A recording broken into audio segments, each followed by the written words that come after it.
गुरुदेव वशिष्ठ ने भरत जी शत्रुघ्न जी को बुलाने के लिए सेवकों को भेजा है। भरत जी शत्रुघ्न जी के साथ श्रीधाम अयोध्या जी में आए। इधर माँ कैकेयी मंथरा के साथ में आरती की थाल लेकर के खड़ी है। भरत जी माँ कैकेयी के पास पहुंचे। माँ कैकेयी भरत जी की आरती उतारने लगी। भरत जी ने माँ कैकेयी से पूछा, कहा माँ यहाँ सब कुशल तो है? माँ कैकेयी पूछती है, भरत तुम यहाँ की छोड़ो, तुम अपने ननिहाल का समाचार बताओ, वहां सब कैसे है? भरत जी कहते हैं, माँ ननिहाल में सब कुशल मंगल है, लेकिन मुझे श्रीधाम अयोध्या जी में कुछ ठीक नहीं लग रहा है। न जाने आज क्यों बड़ा दुख हो रहा है मुझे श्रीधाम अयोध्या जी में आकर के।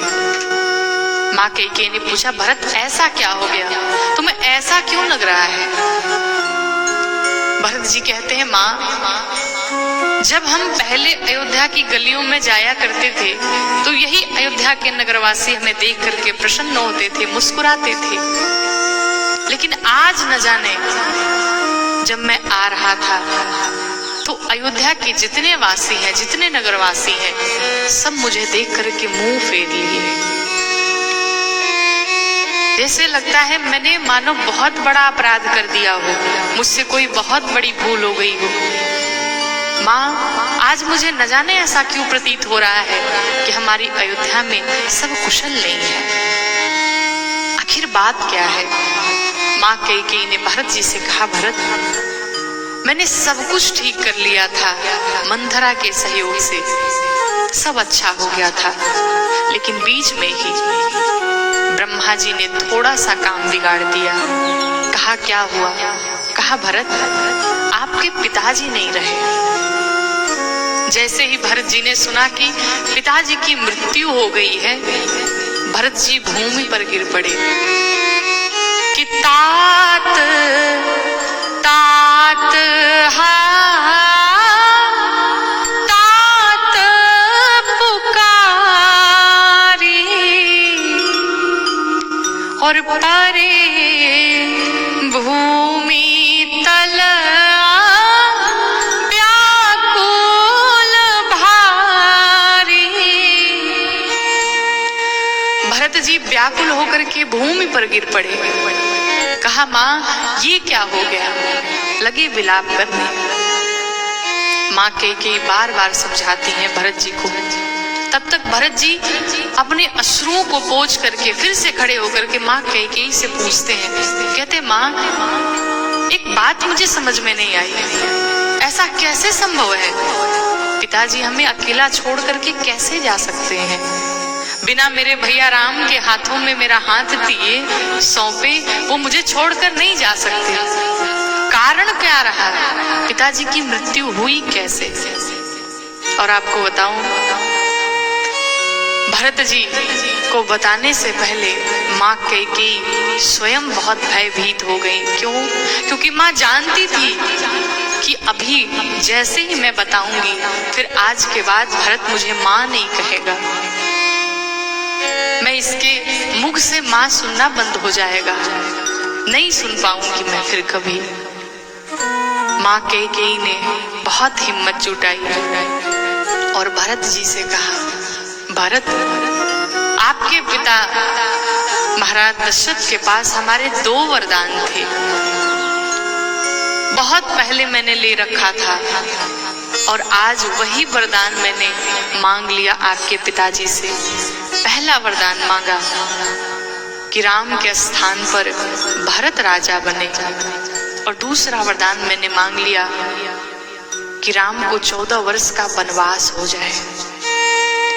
आपको बताऊं, जैसे ही भरत जी ने सुना कि मेरे भैया राम को 14 वर्ष का वनवास हो चुका है, मेरे भैया वन में जा चुके हैं, भरत जी पिताजी का मरना भूल गए, विस्मरण हो गया कि भरतेउ बिसरेउ पितु मरण, सुनत राम बन गौ, हेतु अपन पौ जानि जिया, ढाकिता रहे धरी मोर। भरत जी विलाप करने लगे और पिताजी का मरना भूल गए। जिस प्रकार से जीवन में एक छोटा सा दुख होता है और जब उस दुख के सामने कोई बड़ा सा दुख आ जाता है तो व्यक्ति अपने जीवन के उस छोटे से दुख को भूल जाता है, उसी प्रकार से भरत जी भी पिताजी का मरना भूल गए और लगे विलाप करने। कहा मेरे भैया राम वन में जा चुके हैं और मुझे खबर तक नहीं है।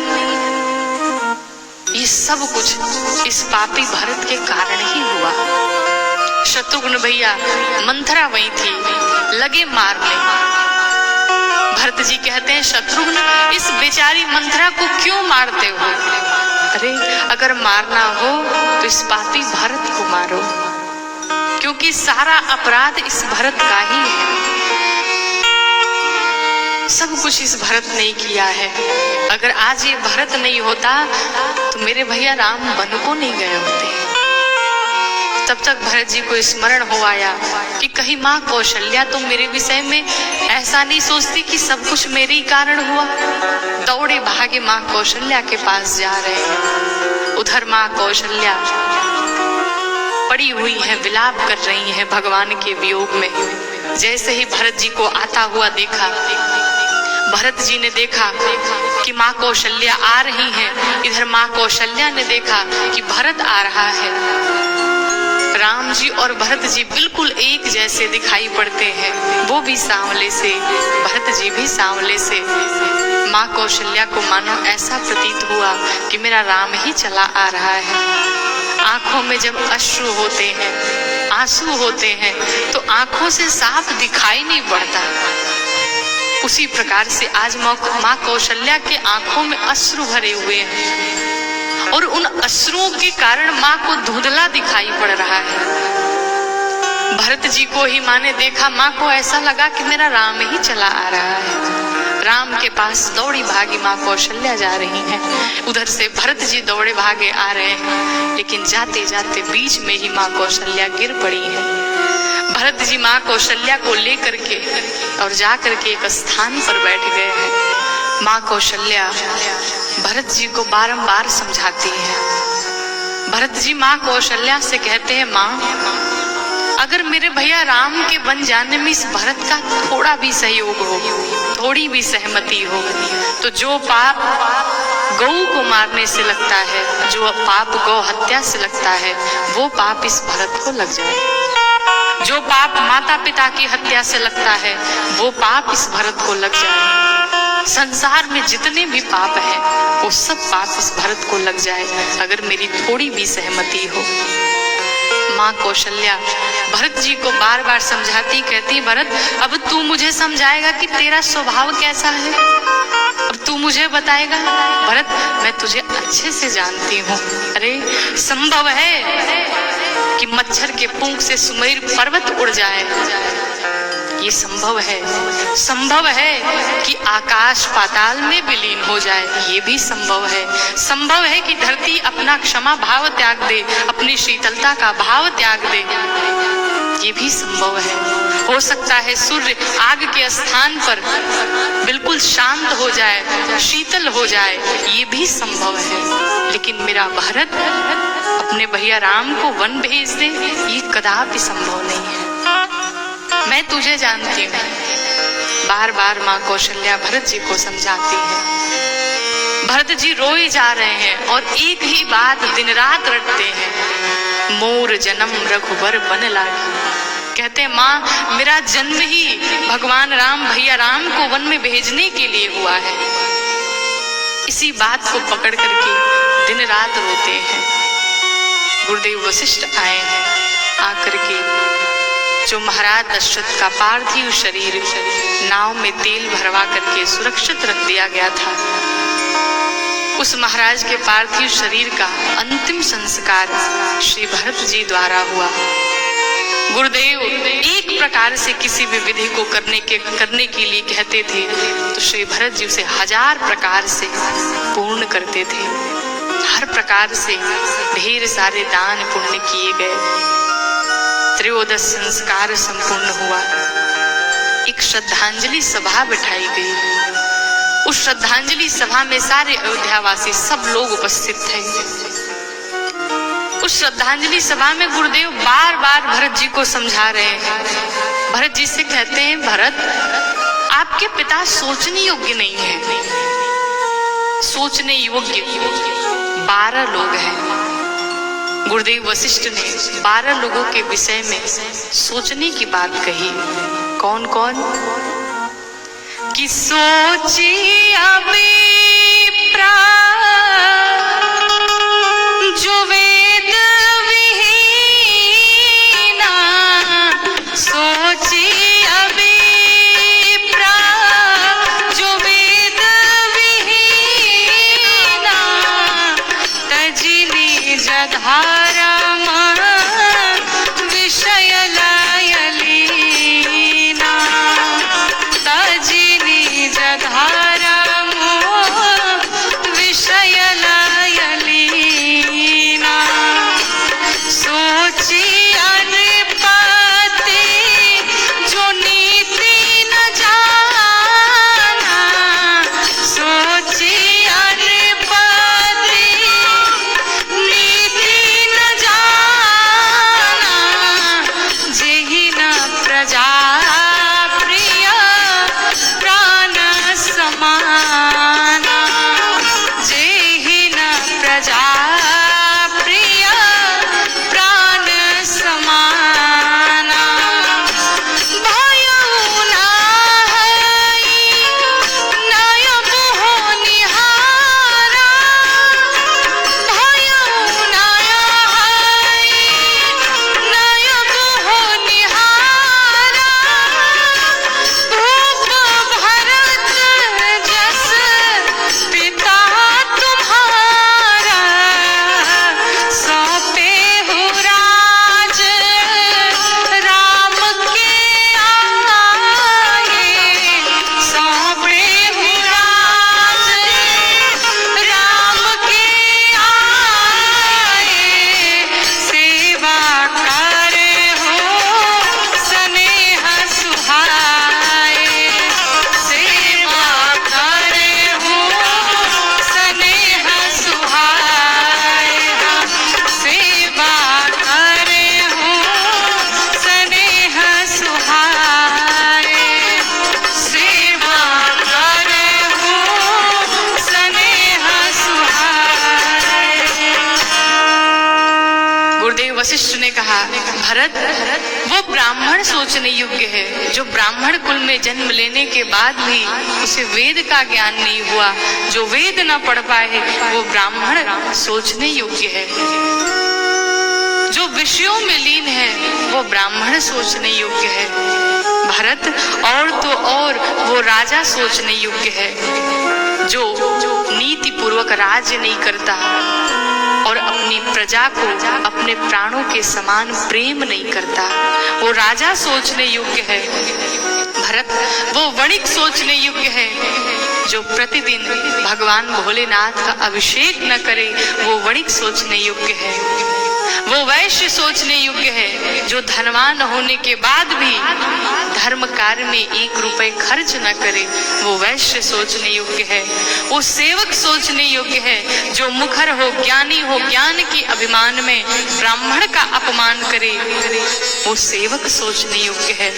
भरत और तो और वो स्त्री सोचने योग्य है जो प्रतिदिन अपने घर में कलह क्लेश करे, अपने पति की बात न माने, अपने पति को छोड़ करके किसी पराये पुरुष का दर्शन करे, वो स्त्री सोचने योग्य है।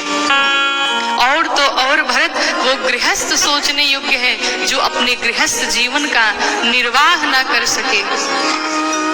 हमारे जीवन में, हमारे गृहस्थ जीवन में 3 प्रकार के ऋण होते हैं। पहला ऋण होता है देव ऋण, पितृ ऋण और ऋषि ऋण। तो जो देव ऋण होता है, पूजा पाठ करके, भगवान की आराधना करके हम देव ऋण से मुक्त होते हैं। पितृ ऋण होता है कि हम अपने पूर्वजों का तर्पण करके हर प्रकार से जितना भी हम हो सके अपने पूर्वजों के नाम पर दान करें, पुण्य करें। इस प्रकार से हम पितृ ऋण से मुक्त हो सकते हैं। और तीसरा आता है ऋषि ऋण। समाज में जब भी कोई धर्म कार्य होता है, सभी संत महात्माओं का सम्मान करें, आदर भाव करें। इस प्रकार से हम ऋषि ऋण से मुक्त हो सकते हैं। ये 3 प्रकार के ऋण होते हैं हमारे गृहस्थ जीवन में। अपने गृहस्थ जीवन का सही ढंग से पालन न करे, वो गृहस्थ सोचने योग्य है। वो सन्यासी सोचने योग्य है जो सन्यास लेने के बाद भी प्रपंच में फंसा है, दुनियादारी में लगा हुआ है। वो सन्यासी सोचने योग्य है। वो वानप्रस्थ सोचने योग्य है जो वानप्रस्थ तपस्या छोड़ करके भोग में लगा हुआ है, विषयों में लगा हुआ है। वो वानप्रस्थ सोचने योग्य है। और भरत, और तो और सबसे बड़ा सोचने योग्य तो वो है जो मनुष्य का शरीर पा करके भी भगवान को नहीं पाया, भगवान के चरणों में मन नहीं लगाया।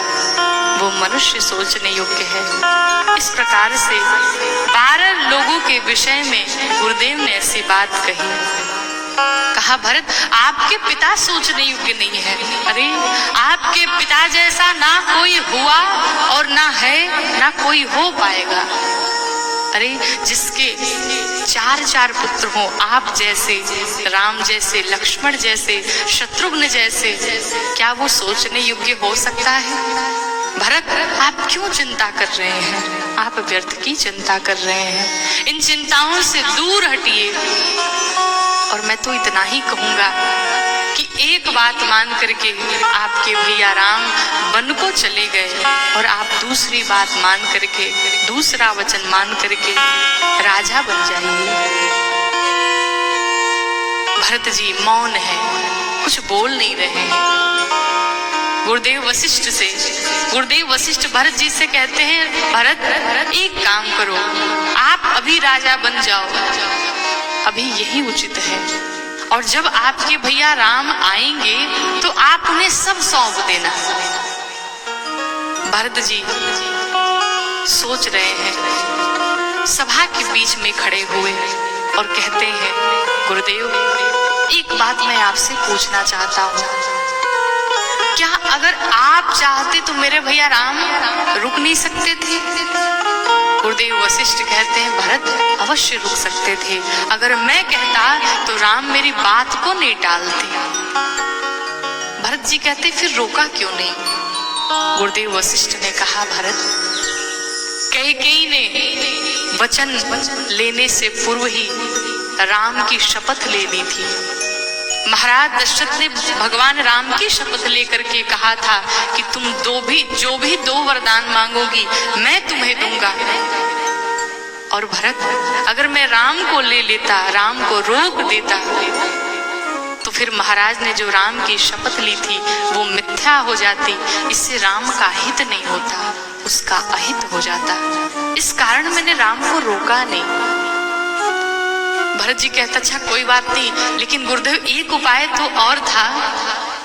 अगर आप कहते कि पहला वचन निभाया जाए, पहला वरदान पूर्ण किया जाए, और पहला वरदान था कि भरत को राजा बनाया जाए, और अगर मैं राजा बन जाता तो मैं आदेश दे देता कि मेरे भैया राम वन को नहीं जाएंगे।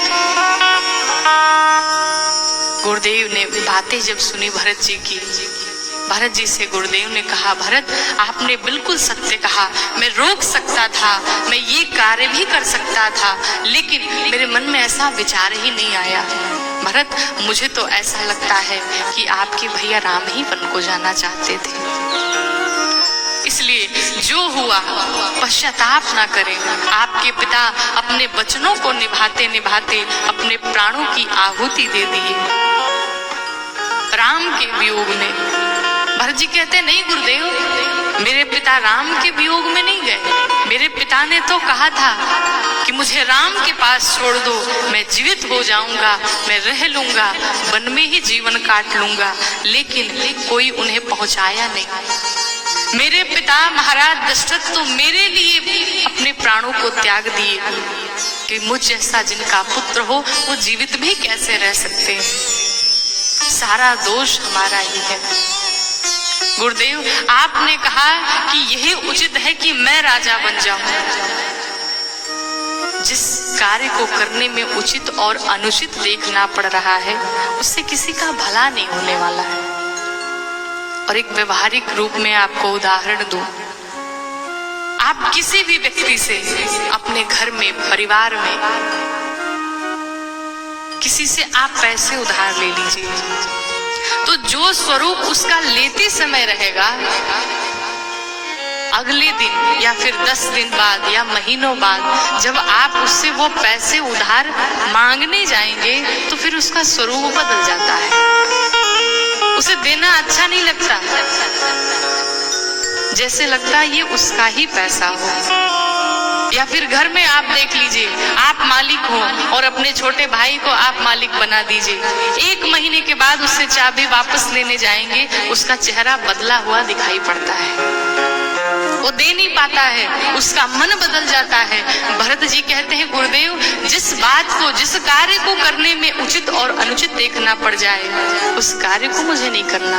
ये सारी संपत्ति, ये सारा राजमहल, सारा राजपाट, ये सब मेरे भैया राम का है, ये मेरा नहीं है, ये मैं नहीं ले सकता। गुरुदेव, एक बात बताइए, अगर कोई स्त्री है, उसके शरीर पर एक भी वस्त्र नहीं है और उसे आभूषणों से ढक दिया जाए तो क्या शोभा देगा? गुरुदेव ने कहा, बिल्कुल नहीं। कोई रोगी व्यक्ति है, किसी व्यक्ति के शरीर में रोग ही रोग भरे पड़े हैं और उस व्यक्ति के सामने 56 भोग लेकर के जाया जाए तो क्या ये शोभा देगा? क्या उसके लिए उसका कोई मतलब है? कहा, कोई मतलब नहीं।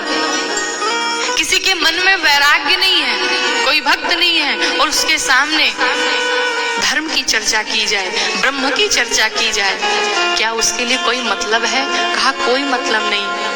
भरत जी ने कहा, गुरुदेव, जिस प्रकार से किसी स्त्री के शरीर पर एक भी वस्त्र नहीं और उसके ऊपर आभूषण लाद दिए जाएं, उसके लिए कोई आभूषण का कोई मतलब नहीं। जिस प्रकार से एक रोगी शरीर के व्यक्ति के सामने अगर 56 भोग लेकर जाया जाए, उस 56 भोग वो कोई किसी काम का नहीं। जिस प्रकार से किसी के मन में वैराग्य नहीं है, कोई भक्त नहीं है, उसके सामने ब्रह्म की चर्चा की जाए, उसके लिए कोई अर्थ नहीं। उसी प्रकार से इस अयोध्या में जब राम नहीं तो इस अयोध्या का मेरे लिए कोई अर्थ नहीं।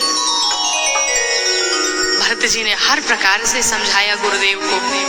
गुरुदेव से भरत जी कहते हैं, गुरुदेव, मैं आपसे आज्ञा नहीं ले रहा हूं, मैं बस आपको बता रहा हूं कि कल प्रातः काल होते ही मैं अपने भैया राम से मिलने जा रहा हूं और वो कुछ मेरे कारण हुआ है। लेकिन भरत जी को एक बात का विश्वास है। क्या विश्वास है? कहते हैं कि भगवान राम, मेरे भैया राम मुझे त्याग नहीं सकते, मुझे वो अपना मानते हैं कि आपन जान न त्यागी है, मोहि रघुबीर भरोस।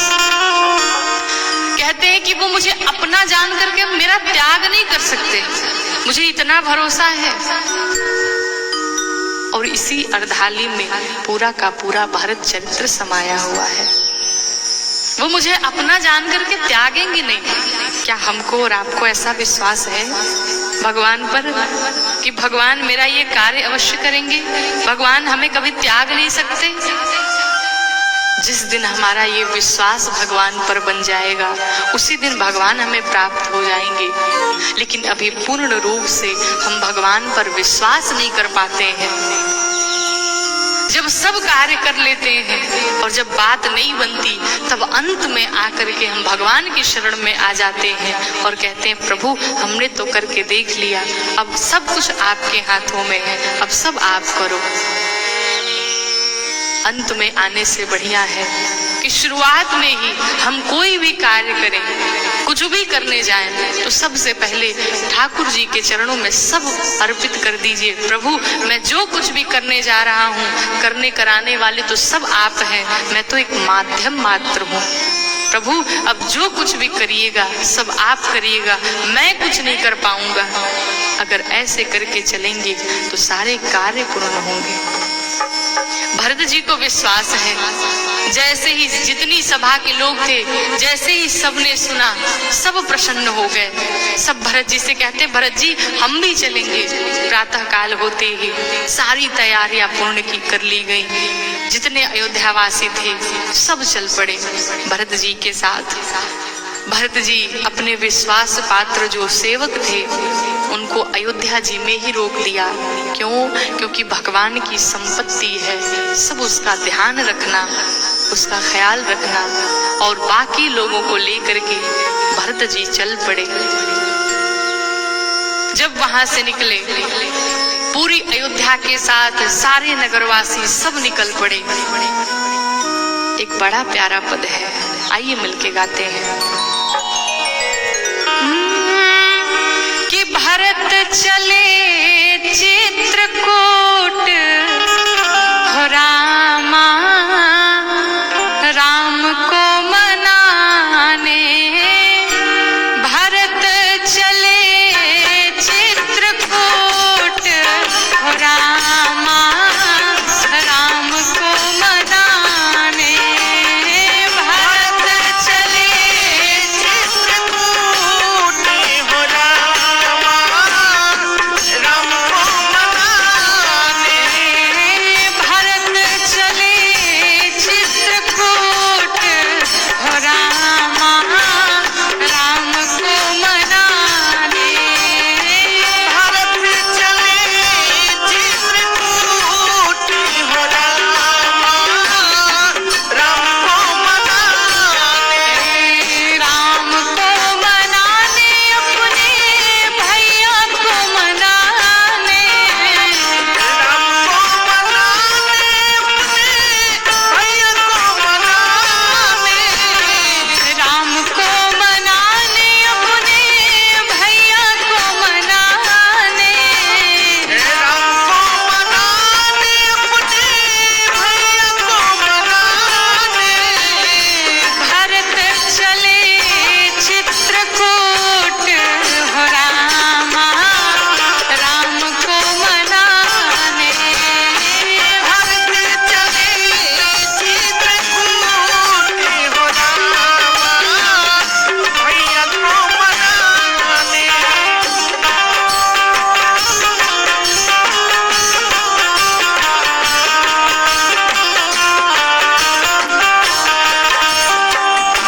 राम दरस बस सब नर नारी।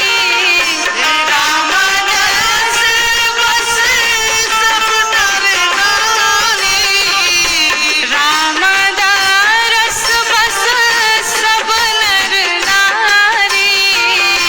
राम दरस बस सब नर नारी।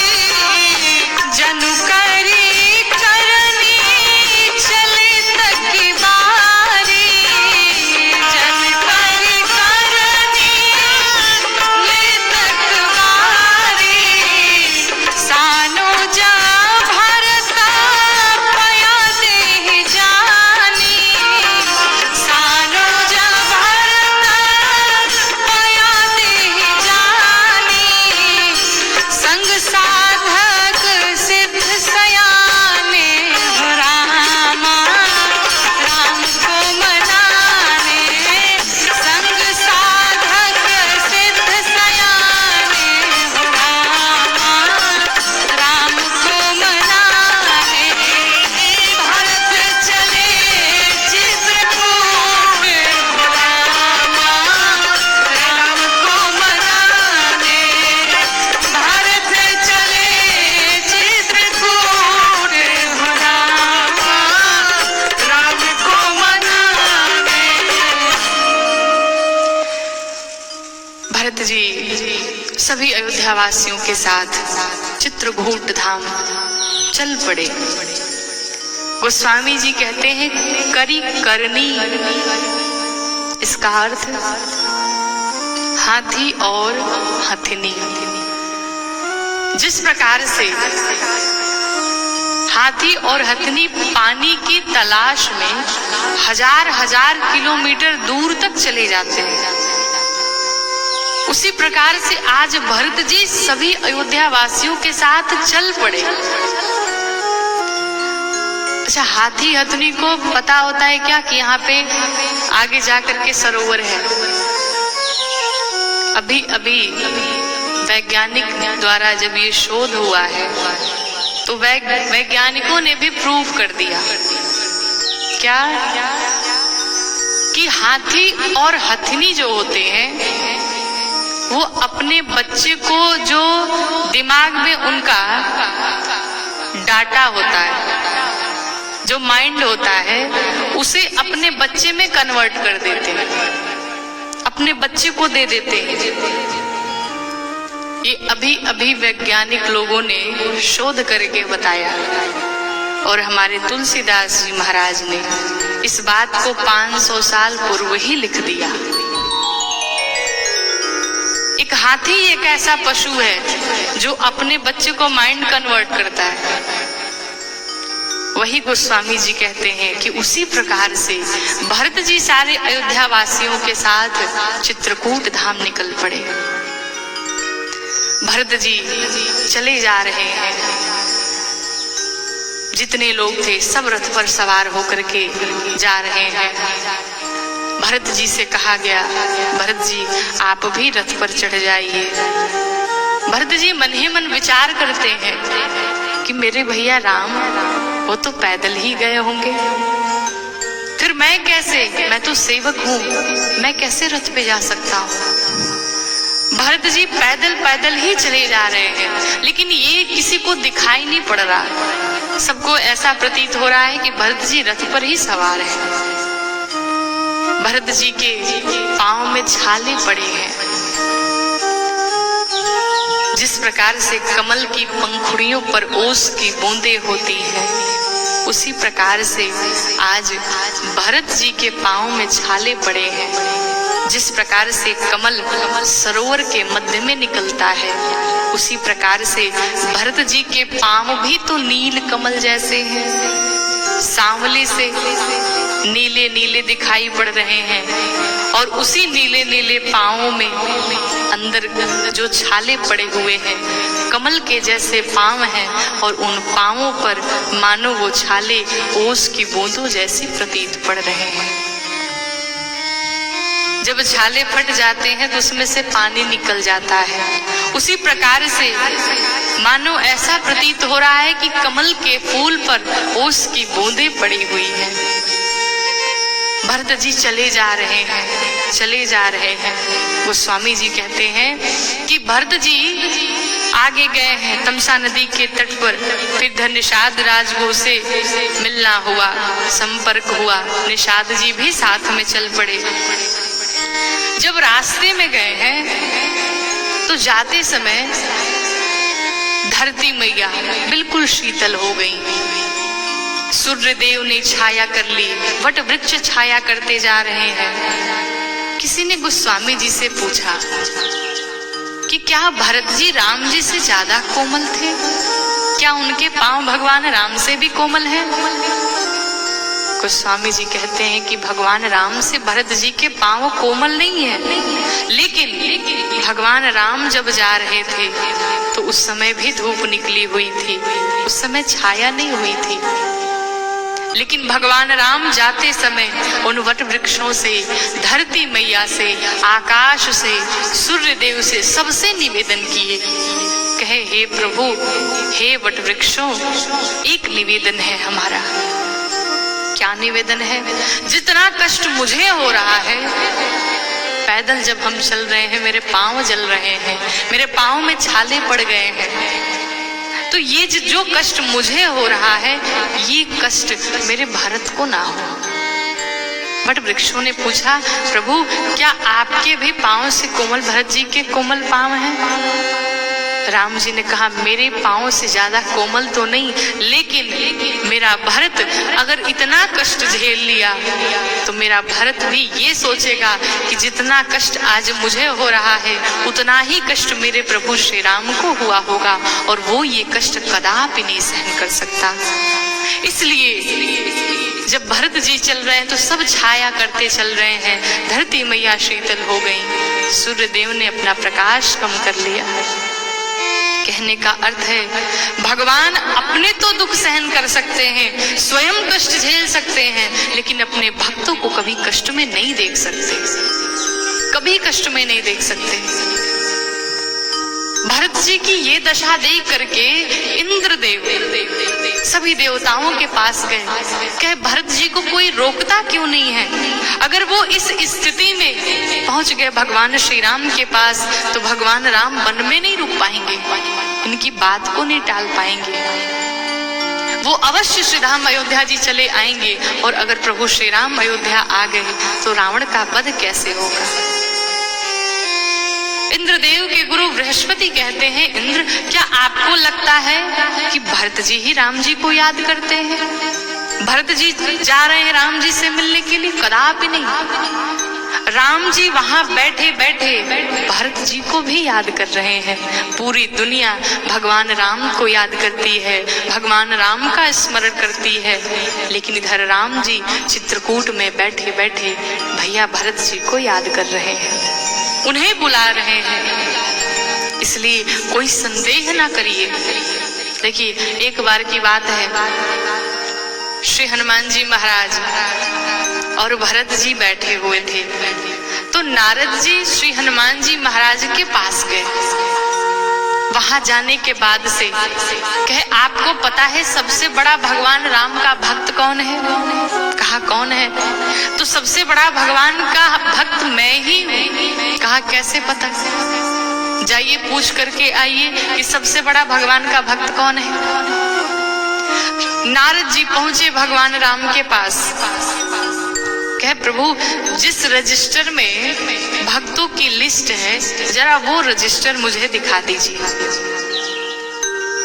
जब नारद जी को भगवान राम ने वो रजिस्टर दिखाया तो सबसे पहला नाम देवर्षि नारद का था।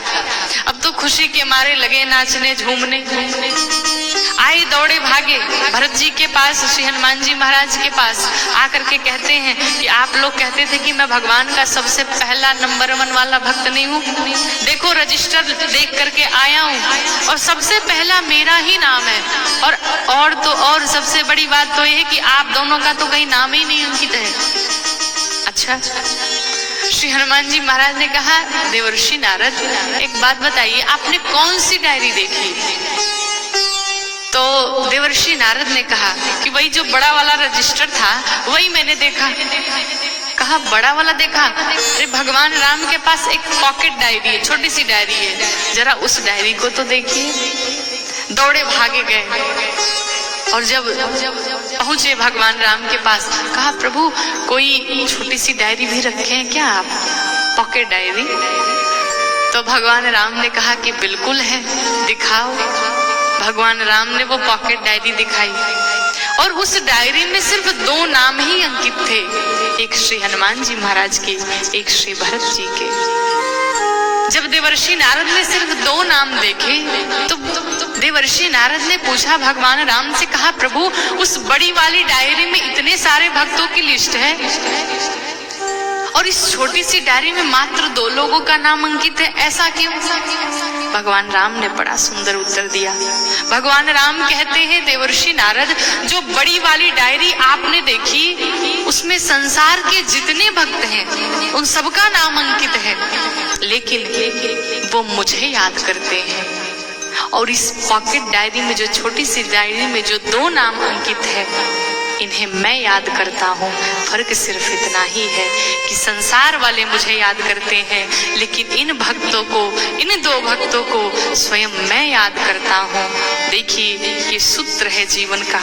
हम अपने बड़े को याद करें ये कोई बड़ी बात नहीं, लेकिन हमारा बड़ा मुझे याद करे ये सबसे बड़ी बात है। भरत जी चले जा रहे हैं, रास्ते में गिर पड़ते हैं, सब देख करके आश्चर्यचकित हैं। भरत जी तीर्थराज प्रयाग में पहुंचे हैं। तीर्थराज प्रयाग में जब गए, जाने के बाद से सबने त्रिवेणी में स्नान किया। भरत जी एक किनारे आकर के खड़े हुए हैं, वो स्नान नहीं कर रहे हैं। किसी ने कहा कि ये बताइए भरत जी, सब वहां त्रिवेणी में स्नान कर रहे हैं, आप यहाँ क्यों स्नान कर रहे हैं?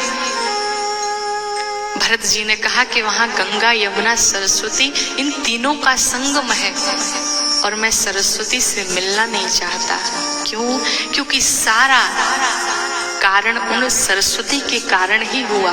जो कुछ भी हुआ, ना सरस्वती आई होती, ना मेरे माँ की मति पलटी होती, ना मेरे भैया राम वन को गए होते।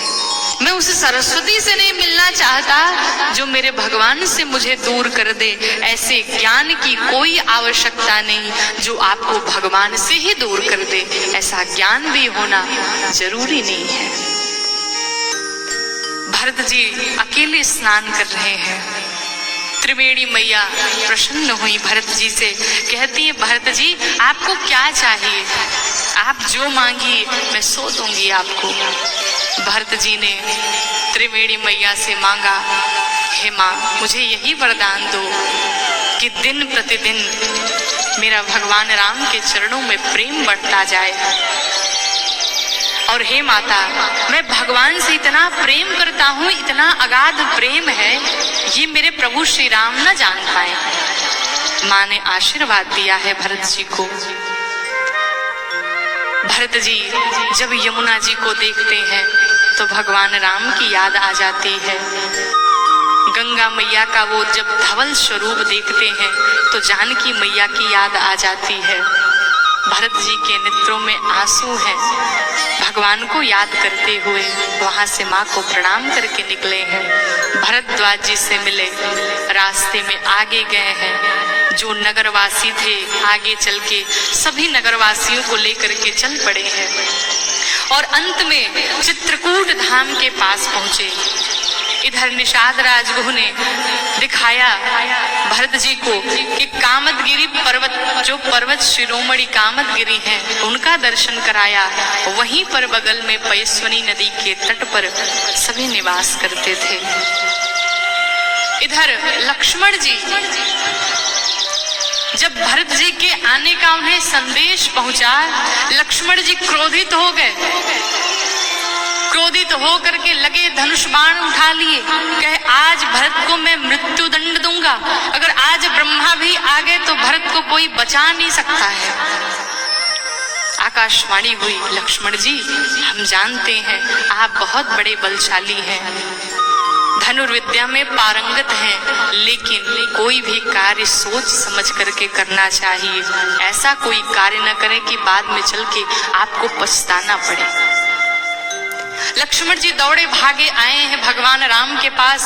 भगवान राम के पास आकर के कहते हैं प्रभु मैं जान गया हूँ भरत किस लिए आया है। अरे उसे राज्य पाठ लेकर के अभी संतोष नहीं मिला, वो संतुष्ट नहीं हुआ। मैं जानता हूँ वो आपको जान से मार देना चाहता है, वो आपकी मृत्यु चाहता है ताकि निष्कंटक होकर के वो राज्य कर सके। उसे लगता है कि 14 वर्ष बाद जब आप अयोध्या में जाएंगे तो सारे नगरवासी फिर से आपको राजा बना देंगे। मैं भरत को जान चुका हूं और भैया आज मैं युद्ध करके रहूंगा भरत से।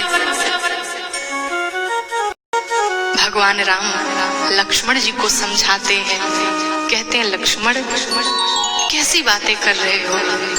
अरे मैं जानता हूं मेरा भरत आया हुआ है, लेकिन मेरे भरत को कभी मद हो जाए, कभी अहंकार हो जाए, कोई घमंड हो जाए, ये संभव नहीं है। मच्छर के फूंक से सुमेर पर्वत उड़ सकता है, ये संभव है। आकाश पाताल में विलीन हो जाए, ये संभव है। धरती अपना शीतलता भाव त्याग दे, क्षमत्व भाव त्याग दे, ये संभव है। लेकिन मेरे भरत को राजमद, ये कदापि संभव नहीं है, ये नहीं हो सकता है। लक्ष्मण जी को बारंबार समझाया राम जी ने और जाकर के आश्रम के अंदर बैठ गए और मन ही मन विचार करने लगे। सोचते हैं कि कारण कवना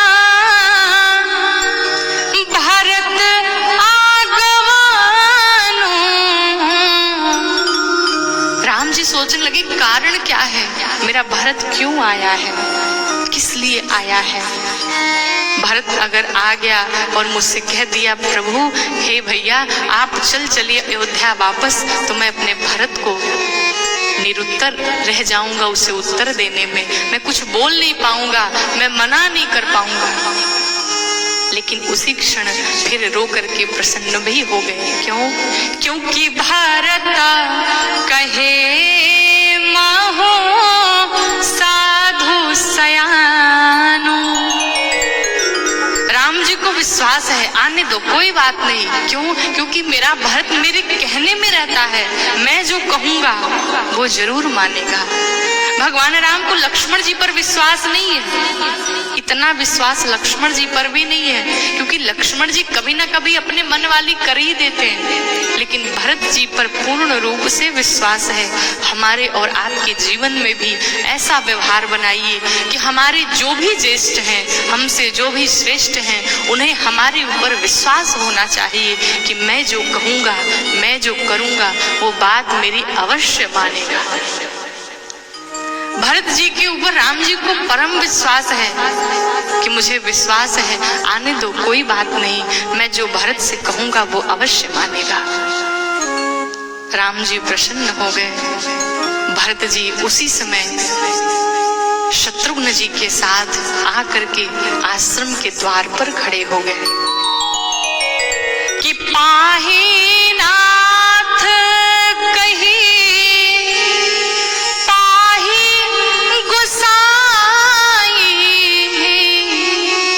और भूतल परे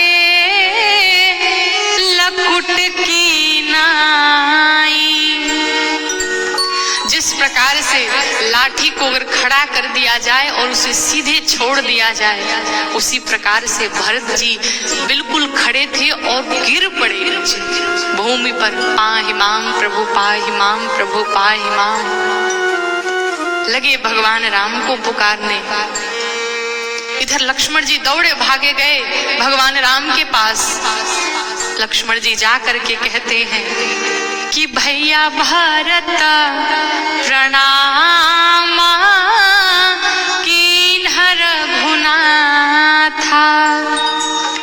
कहते प्रभु भरत भैया आए हुए हैं और आपके चरणों में प्रणाम कर रहे हैं। राम जी ने जैसे ही भाव सुना, राम जी उठ खड़े हुए, जैसे ही र सुना दौड़ पड़े और अभी लक्ष्मण जी के मुख से त निकलता भगवान राम ने जा करके भरत जी को अपने हृदय से लगा लिया। गोस्वामी जी कहते हैं कि जब भगवान राम चले तो कहूं पट कहूं निसंग धनु तीरा।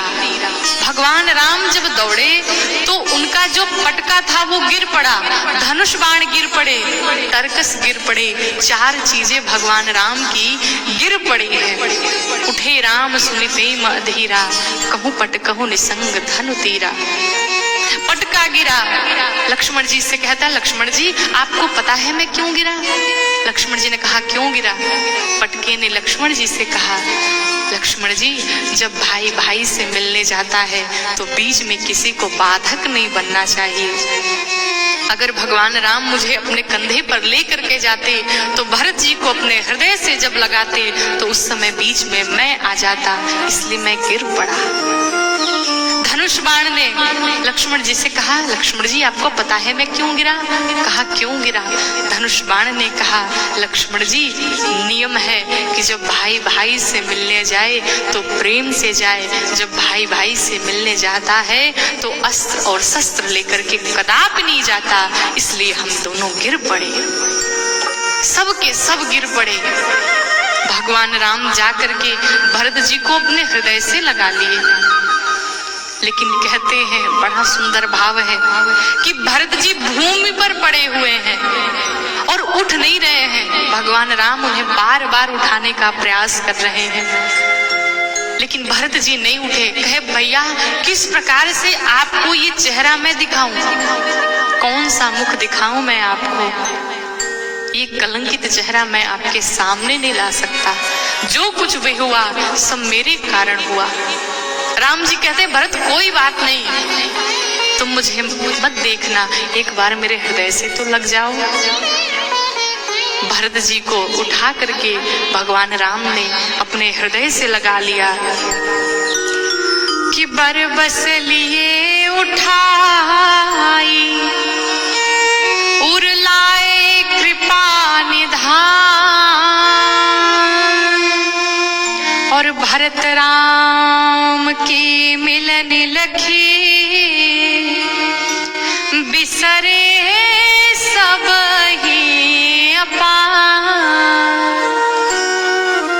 भगवान राम और भरत जी के इस मिलन को देख करके जो अगल बगल के पत्थर थे सब पिघल गए, सब रो रहे हैं। इस मिलन को देख करके जितने पत्थर थे सब पिघल गए। भगवान राम भरत जी को भेंट करके रोए जा रहे हैं, भरत जी रोए जा रहे हैं। शत्रुघ्न जी मिले हैं लक्ष्मण जी से, आपस में एक दूसरे मिलते हैं। भरत जी ने बताया तीनों माताएं आई हुई हैं, पूरे अयोध्यावासी आए हुए हैं। भगवान राम दौड़े भागे गए हैं। सबसे पहले प्रथम राम भेंटी कैकेयी, उतनी की भीड़ में सबसे पहली बार गए और भगवान राम सबसे प्रथम बार माँ कैकेयी को अपने हृदय से लगाया। और जब हम एक दूसरे के गले मिलते हैं तो एक दूसरे के कान के मुख अपना मुख आ जाता है। माँ के कान के पास भगवान राम के मुख आए। भगवान राम ने कहा माँ आपको कोई कष्ट तो नहीं? माँ कैकेयी ने कहा राम इतने की भीड़ में तुम्हारी माँ अकेली है। राम मुझसे कोई बात नहीं करता, मेरा भरत मुझे माँ नहीं कहता। भगवान राम कहते हैं माँ तुझे कोई प्रेम नहीं करता, या फिर तुझे भरत माँ नहीं कहता, लेकिन तेरा राम सदैव तेरे साथ है, तू सदैव मेरी माँ रहेगी। देख सबसे पहले मैं तुमसे आकर के मिला, क्यों व्यर्थ की चिंता कर रही है? और माँ और तो और मेरी माँ कैकेयी को दोष वही देगा, दोष दे जननी जड़ते ही, जे गुरु साधु सभा नहीं दे ही। मेरी माँ कैकेयी को दोष वही देगा जिसने कभी गुरु का सानिध्य नहीं पाया हो, जिसके अंदर कोई संस्कार न हो, वही मेरी माँ को बुरा कहेगा। इसलिए आप सभी से निवेदन है कि कभी भी माँ कैकेयी के विषय में कुछ बुरी बातें न करें। क्यों? क्योंकि अगर भगवान राम को माँ कौशल्या ने जन्म दिया और राम बनाया, तो भगवान राम को मर्यादा पुरुषोत्तम राम बनाने वाली माँ कैकेयी है। माँ कैकेयी जितना त्याग पूरे रामचरितमानस में किसी और ने नहीं किया। अगर माँ कैकेयी ने भगवान राम को वन में नहीं भेजा होता तो भगवान राम सिर्फ एक साधारण से मनुष्य की तरह राजा बन करके राज्य करते, कुछ साल बाद चले जाते, कोई नहीं जानता। आज हम और आप बैठ करके भगवान राम का गुणगान नहीं करते, इस भगवान की लीला का गुणगान नहीं करते। इसलिए कभी भी स्वप्न में भी माँ कैकेयी को दोष न दें।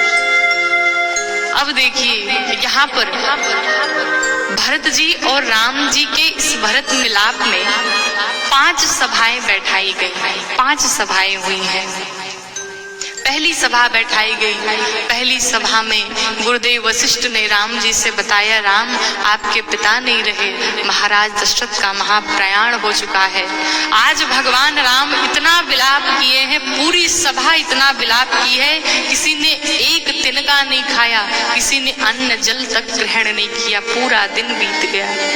मानो ऐसा प्रतीत हो रहा है कि आज ही भगवान, आज ही महाराज दशरथ का महाप्रयाण हुआ हो। पहली सभा बैठाई गई। दूसरी सभा में गुरुदेव वशिष्ठ थे, भरत जी थे, शत्रुघ्न जी थे, लेकिन राम लक्ष्मण जानकी नहीं थे। उस सभा में गुरुदेव कहते हैं कि राजा राम स्वबस भगवान, अर्थात सबसे कहते हैं कि उन्हें राजा बनने की कोई आवश्यकता नहीं है। राजा राम पहले ही राजा बोल दिया, अर्थात वो पहले भी राजा थे, अब भी राजा हैं और आगे भी राजा ही रहेंगे। क्यों? क्योंकि राम भगवान है, परम ब्रह्म है। ये तो उनकी लीलाएं चल रही हैं। और देखिए, जब सर्वस्व जा रहा हो अपना और अगर आधा से भी काम चल जाए तो सर्वस्व को बचाने में अपना आधा भी न छोड़ा जाए। भरत जी ने कहा, गुरुदेव आप कहना क्या चाहते हैं? गुरुदेव ने उत्तर दिया। गुरुदेव कहते हैं, भरत मैं तो कहता हूँ कि अगर तुम और शत्रुघ्न इस वन में रह जाओ तो मैं राम लक्ष्मण जानकी को लेकर के अयोध्या वापस चला जाऊं। गुरुदेव की बात जैसे ही भरत जी ने सुनी, भरत जी सभा के मध्य में खड़े हो गए। कहते हैं, गुरुदेव मैं 14 वर्ष तक वन में नहीं रह सकता। गुरुदेव अवाक हो गए, ये भरत जी क्या कह रहे हैं कि मैं वन में नहीं रह सकता? अभी तक इतना प्रेम था इनका और अभी वन में रहने की बात आई तो मना कर दिया। भरत जी कहते हैं, गुरुदेव आपने 14 वर्ष रहने की बात की, लेकिन मैं कहता हूं कि काना ना करहूं जन्म भर बासु और एहि ते अधिका न मोर सुपासु। कहा, गुरुदेव आप 14 वर्ष की बात करते हैं, मैं 14 वर्ष नहीं, मैं जन्म जन्म तक इस वन में ही रहना चाहता हूँ। क्यों? क्योंकि 14 वर्ष अगर वन में रहा और 14 वर्ष के बाद अगर अयोध्या लौट करके वापस गया, न जाने फिर मेरी माँ कैकेयी के मन में कुछ हो जाए और वो फिर से मेरे भैया राम से ये मांग ले कि राम तुम्हें फिर से वनवास है और मेरा भरत फिर राजा बनेगा, फिर मैं क्या करूँगा? गुरुदेव भरत जी की बात सुनकर के स्तब्ध हो गए, शब्द ही नहीं उनके पास कि अब इसकी आगे कहें तो कहें क्या। इतना अगाध प्रेम भगवान राम से करने वाला कौन है? तीसरी सभा हुई, भगवान राम के पास सब गए मिलकर के। अब गुरुदेव बैठे हैं, भगवान राम बैठे हैं, सभी लोग बैठे हैं। गुरुदेव ने भरत जी से कहा, भरत सही समय आया है, बोल दो तुम्हें क्या चाहिए। अब भरत जी भगवान राम से कहते हैं, प्रभु आप जो निर्णय लीजिए मैं वही करूंगा। भगवान राम कहते हैं, गुरुदेव आपके रहते हुए हम निर्णय कैसे ले सकते हैं? आप ही बताइए, आप जो कहेंगे वो हो जाएगा। गुरुदेव फिर भरत जी से कहते हैं, भरत समय आ गया है, बोल दे तुझे क्या चाहिए, तू क्या चाहता है। भरत जी सभा के मध्य में खड़े हुए। सभा के अभी सभा चल ही रही थी, तब तक जनक जी महाराज चले आए। जनक जी महाराज के स्वागत के लिए भगवान राम सबके साथ गए हैं। आज प्रथम बार जानकी मैया को जब से महाराज जनक ने विदा किया, तब से लेकर के आज पहली बार, प्रथम बार तो दुल्हन के स्वरूप में देखा था, लेकिन आज महाराज जनक ने माँ सीता को तपस्वियों के वेश में देखा है। लेकिन देखकर प्रसन्न हो गए। पुत्री पवित्र किए कुल दो, तुमने एक नहीं 2-2 कुलों को पवित्र कर दिया। आज मैं धन्य हो गया, मैं बड़ा भाग्यशाली हूँ कि मैं तुम्हारा पिता हूँ। गंग अवनि थल 3 बड़े रे, गंगा ने मात्र 3 स्थान बनाए। गंगा गोमुख से निकल करके गंगा सागर तक ही पहुंची, हर स्थान पर नहीं मिलेंगी। लेकिन पुत्री तुमने पूरे संसार में ये कार्य करके अपनी निष्ठा को बढ़ा दिया है, अपनी कीर्ति फैला दी है। मैं आज धन्य हो गया। जनक जी आए हैं, चौथी सभा बैठी है। उस सभा में गुरुदेव कहते हैं, भरत अब तो बोल दे। जनक जी महाराज कहते हैं, हाँ भरत तुम्हें क्या चाहिए तुम बोल दो। भगवान राम कहते हैं, भगवान के स्वरूप में गुरुदेव भगवान हैं, पिता के स्वरूप में महाराज जनक हैं। आप दोनों के रहते हुए हम क्या बोले, आप ही लोग बता दीजिए करना क्या है। भरत जी बन की बात बताऊं, जब हम सभी छोटे थे और जब हम आपस में खेलते थे तो उस समय मेरे भैया पता है क्या करते थे? कभी भी अपने साथ मुझे नहीं रखते थे, अपने पक्ष में कभी नहीं रखते थे, अपने विपक्षी दल में मुझे सदैव रखते थे। कहा क्यों, ऐसा क्यों करते थे? भरत जी ने कहा मेरे भैया राम इसलिए ऐसा करते थे कि मैं चाहता हूँ कि अपने प्रभु श्री राम को देखता रहूं। मेरे भैया राम चाहते थे कि मैं भरत को देखता रहूं, और अगर अगल बगल रहे तो एक दूसरे को देख नहीं पाएंगे, इसलिए बिल्कुल विपक्ष वाले में रहते थे कि सामने सामने एक दूसरे को देखते रहेंगे। और जब मैं हारने लगता था तो पता है मेरे भैया स्वयं हार करके मुझे जिता दिया करते थे, और अयोध्या की गलियों में घूम घूम करके कहते थे आज मेरा भरत मुझसे भी बड़ा हो गया, आज मेरा भरत मुझसे भी बड़ा हो गया, आज मैं अपने भरत से हार गया। हारे हूँ खेल जिता वह मोही, स्वयं हार करके मुझे जिता दिया करते थे। कहते थे प्रभु, कहा प्रभु अगर आप मेरी बात मानना चाहते हैं तो एक बात मान लीजिए मेरे, कि हमके बने रहेदा घरे जा हमार भैया जी। कहा प्रभु हमको वन में रहने दीजिए, आप अयोध्या वापस चले जाइए। हमार भैया जी हो, हमार भैया जी,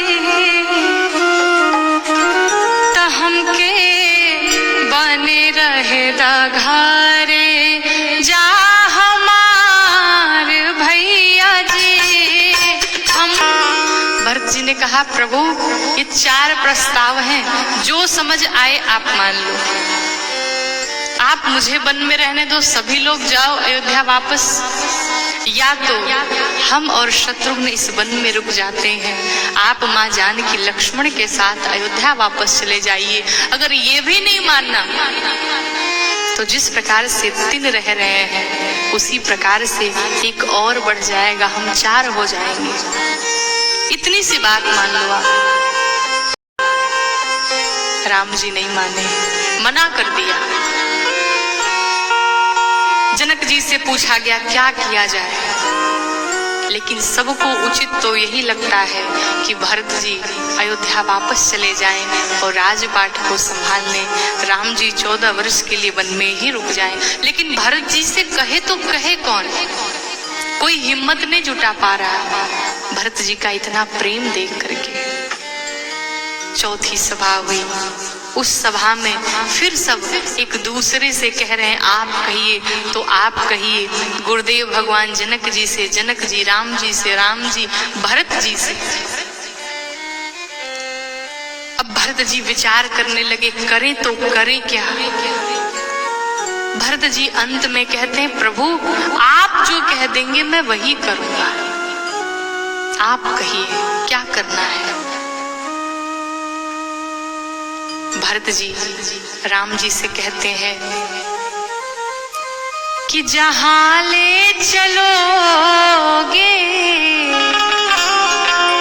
वहीं मैं चलूंगा, कि जहां नाथ रख दोगे,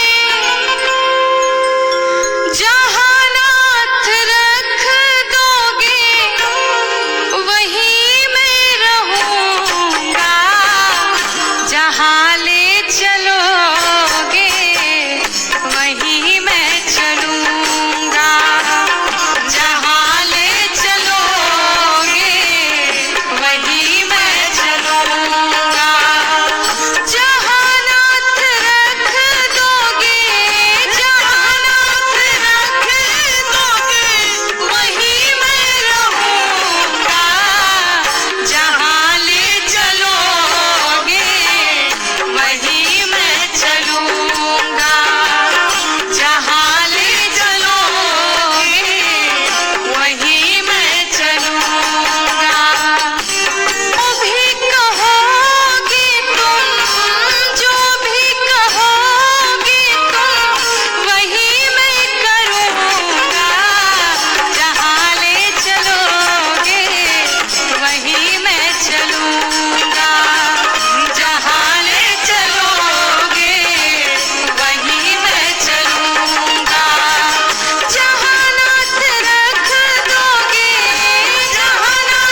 वही मैं चलूंगा। भरत जी ने कहा प्रभु आप जो कह दोगे मैं वही करूंगा। भरत जी की बात सुनकर के भगवान राम बड़े प्रसन्न हुए। भगवान राम ने कहा भरत एक काम करो, चलो बंटवारा कर लेते हैं।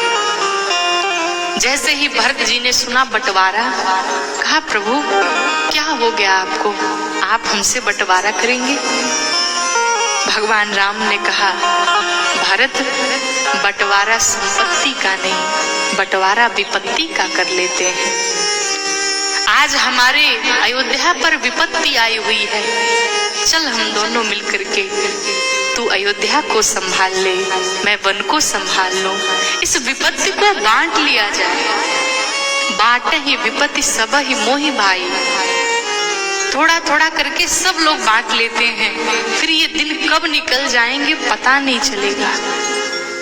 भरत जी बात सुनकर बड़े प्रसन्न हुए और हमको आपको भी यही सीख लेनी चाहिए इस भरत प्रसंग से कि अपने भाई से संपत्ति का बंटवारा न करें। अपने भाई से अगर बंटवारा ही करना हो तो विपत्ति का बंटवारा करें। यही भरत चरित्र है, यही भरत चरित्र सुनने का लाभ है, यही सीख लेनी चाहिए। भरत जी ने कहा प्रभु आपके अभिषेक की हम सामग्री लेकर के आए थे, उस सामग्री का क्या करूं?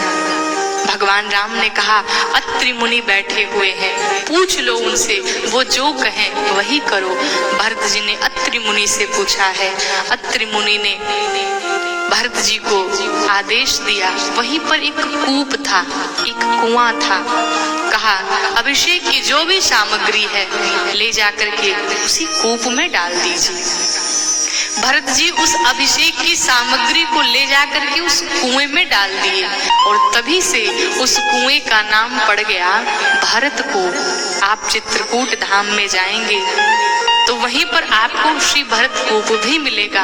वहां उसे भरत कूप के नाम से हम सभी जानने लगे। भरत जी बात को मान गए, लेकिन अब 5वीं सभा बैठी है। भरत जी अभी भी सोच में पड़े हुए हैं, मन में कुछ बातें खटक रही हैं। भगवान राम ने पूछा क्या हुआ, अब क्या चाहते हो? भरत जी ने कहा प्रभु आप तो नहीं चल रहे, लेकिन कम से कम आपकी कोई निशानी तो मेरे साथ होनी ही चाहिए। मैं किससे पूछ करके कोई व्यवहार करूंगा?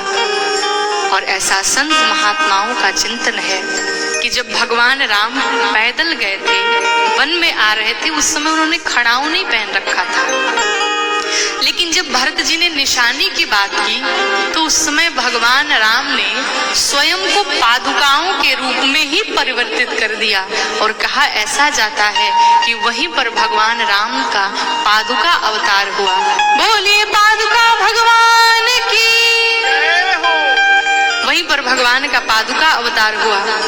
भरत जी उन पादुकाओं को अपने सिर पर धारण करके चल पड़े। गोस्वामी जी लिखते हैं प्रभु कर कृपा पावरी दीन्ही, सादर भरत शीस धरि लीन्ही। प्रभु कर कृपा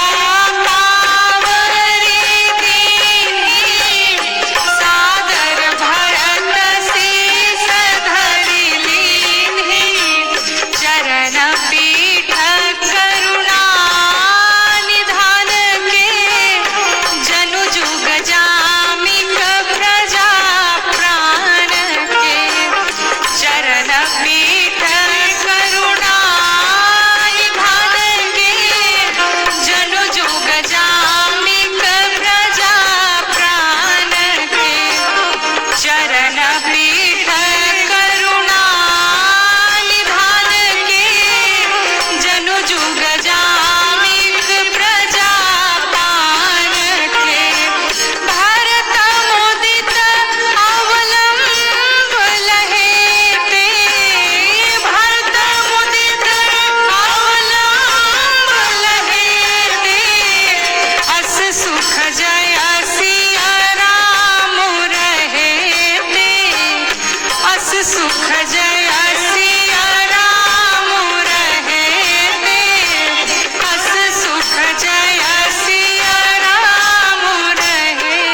प्रकार से भगवान राम ने उन पादुकाओं को दिया है श्री भरत जी को। और भरत भैया बड़े ही आदर के साथ उन पादुकाओं को अपने सिर पर धारण करके वहां से चल पड़े। सभी अयोध्यावासी नगरवासी सब भरत जी के साथ वापस आए। चले जा रहे हैं भरत जी उन खड़ाओं को लेकर के, उन पादुकाओं को लेकर के। सभी देवता पुष्प की वृष्टि कर रहे हैं, सब प्रसन्न है। कि राम भक्त ले चला रे राम की निशानी, शीश पर खड़ा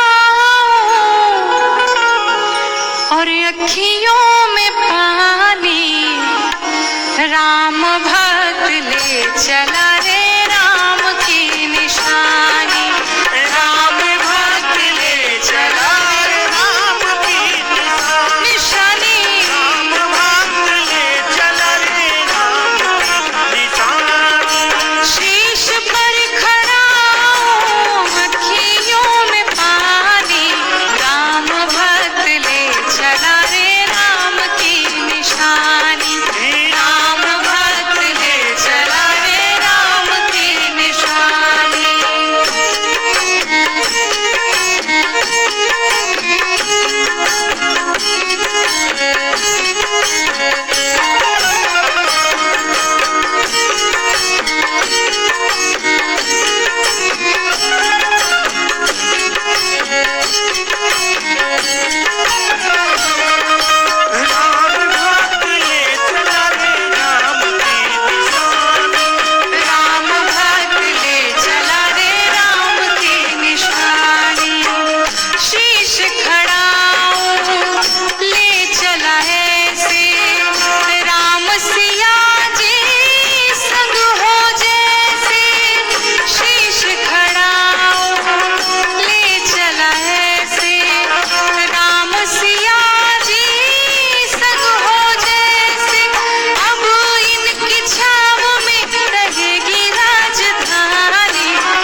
चला रे राम की निशानी। श्री भरत जी भगवान राम के उन पादुकाओं को अपने माथे पर धारण करके वहां से चल पड़े। सभी श्रीधाम अयोध्या जी में आए हैं। आने के पश्चात श्री भरत जी ने उन पादुकाओं को सिंहासन पर विराजमान कर दिया और उन्हीं पादुकाओं से पूछ पूछ करके भरत जी हर व्यवहार करते हैं। भरत जी को स्मरण हो आया कि मेरे प्रभु श्री राम भूमि पर शयन करते हैं, मेरे प्रभु श्री राम राजपाट छोड़ करके वन को चले गए हैं, तो मैं सेवक हूँ, मुझे भी ये शोभा नहीं देता कि मैं राजमहल में रहूं। इस कारण भरत जी पूरे दिन आकर के राजपाट का कार्य संभालते थे, लेकिन जैसे ही रात्रि होती थी नंदी ग्राम में चले जाते थे। मन में विचार आया कि मेरे प्रभु श्री राम भूमि पर सोते हैं, वो स्वामी हैं, मैं सेवक हूँ, इस कारण स्वामी से सेवक को सदैव नीचे रहना चाहिए। इस कारण श्री भरत जी ने नंदी ग्राम में गड्ढा खुदवा करके स्वयं उस गड्ढे में शयन करते थे। ये है भाई और भाई से प्रेम, ये भाई का प्रेम है, इतना निश्चल प्रेम। भरत जी के विषय में तुलसीदास जी महाराज कहते हैं कि सिया रामा प्रेम पियो सपूरन होत जन्म न भरत को। सिया रामा प्रेम पियो सपूरन होत जन्म न भरत को। मुनि मनाया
गोस्वामी जी ने फलश्रुति में लिखा कि अगर श्री भरत जी का जन्म नहीं होता तो अष्टांग जो योग बनते हैं, यम नियम आसन प्राणायाम प्रत्याहार धारणा ध्यान समाधि, ये जो अष्टांग योग हैं जो मुनियों के लिए अगम है, तो इन हम सबके लिए सुगम कौन बनाता अगर श्री भरत जी का जन्म नहीं होता तो।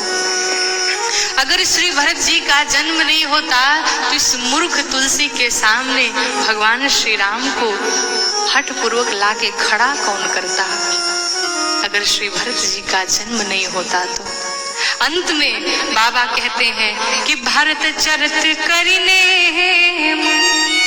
तुलसी जो सादर सुनहि, सिया राम पद पे अवसी होई भवरस विरति। फलश्रुति में गोस्वामी तुलसीदास जी महाराज ने कहा कि इस भरत चरित्र को जो सुनेगा, गाएगा नहीं, जो सुनेगा उसका क्या फल होगा? श्री सीताराम जी के चरणों में उसका प्रेम बढ़ेगा, प्रेम होगा, और दूसरा सांसारिक विषयों से वैराग्य मिलेगा, सांसारिक विषयों से विरक्ति मिलेगी। ये श्री भरत जी के चरित्र को सुनने की फलश्रुति है। इसलिए इस भरत चरित्र से हम और आपको भी ये शिक्षा लेनी चाहिए कि जो आजकल के समाज में भाई और भाई एक दूसरे को देखना नहीं चाहते, एक दूसरे से लड़ते रहते हैं, इस भरत चरित्र को सुनने से ये सीख लीजिए कि भाई से भाई की संपत्ति का बंटवारा न करें, बल्कि भाई से भाई की विपत्ति का बंटवारा करें। ये है श्री भरत जी का चरित्र। इसी के साथ आप सभी को जय सीताराम। आइए 2 बार प्रेम से हरिनाम संकीर्तन करते हैं। हरे रामा रामा राम सीताराम राम राम, हरे रामा रामा राम सीताराम राम राम, हरे रामा रामा राम सीताराम राम राम, हरे रामा रामा राम सीताराम राम राम, हरे रामा रामा राम सीताराम राम राम, हरे रामा रामा सीताराम राम राम, सीताराम राम राम, सीताराम राम राम, सीताराम राम राम। बोले श्रीमन्नारायण भगवान की, बोले श्री रामचंद्र भगवान की, बोले श्री हनुमान जी महाराज की, बोले श्री बालकृष्ण भगवान की, श्री रामचरितमानस भगवान की, चारों भैयों की, सभी संतों की, सभी भक्तों की। ओम नमः पार्वती पतये।